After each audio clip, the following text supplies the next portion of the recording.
Some of the biggest names in British theatre, including Dame Julie Walters, Sir Ian McKellen and Patrick Stewart, have added their names to an open letter urging the government to ensure visa-free work in the EU. They say new visa rules post-Brexit are a towering hurdle that must urgently be addressed.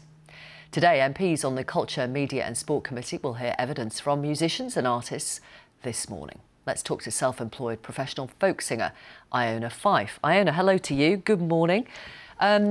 Before Brexit, you were able to tour in Europe visa-free, but now?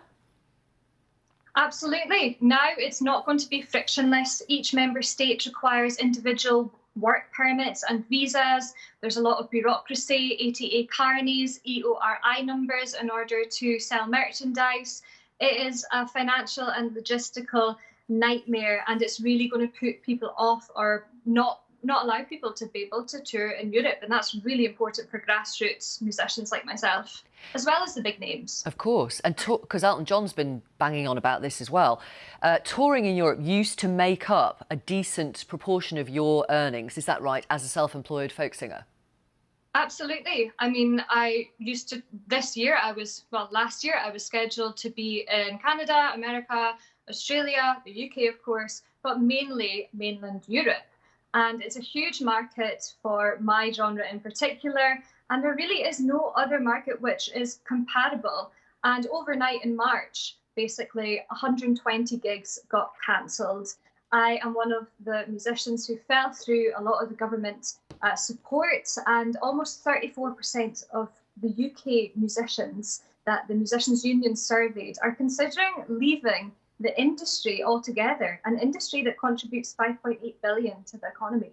But it's not just about the finances, is it? I mean, there must be a cultural impact here as well. And is there a reciprocal thing for European musicians? If they want to come to the UK, they too now will have to pay for a work permit, extra money to transport equipment, all those numbers that you referenced to sell merchandise.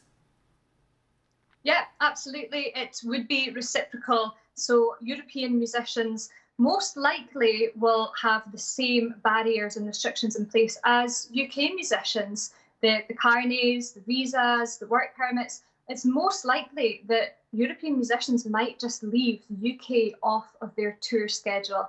And that is a huge shame for our domestic audiences who won't be able to access live music from European artists, and the ability to access cultural diversity through live music will diminish. And that is seriously concerning. And also going abroad to other festivals, meeting other singers from different traditions and different languages and different cultures, that's a huge part of why musicians love to tour abroad.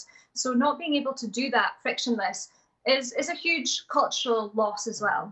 This, as I understand it, this area was left out of the Brexit negotiations between the UK and the EU. What do you want the government to do now then?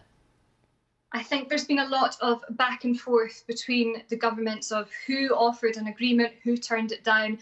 I think that the blame game needs to stop. That's not conducive to moving forward. I think we need to get back round the negotiating table and be able to negotiate visa-free, frictionless transport and travel for musicians and artists and creatives, sportsmen, people, actors, actresses, journalists alike, and be able to secure our livelihoods for musicians to work in Europe as some of the UK's most important yet culturally undervalued ambassadors.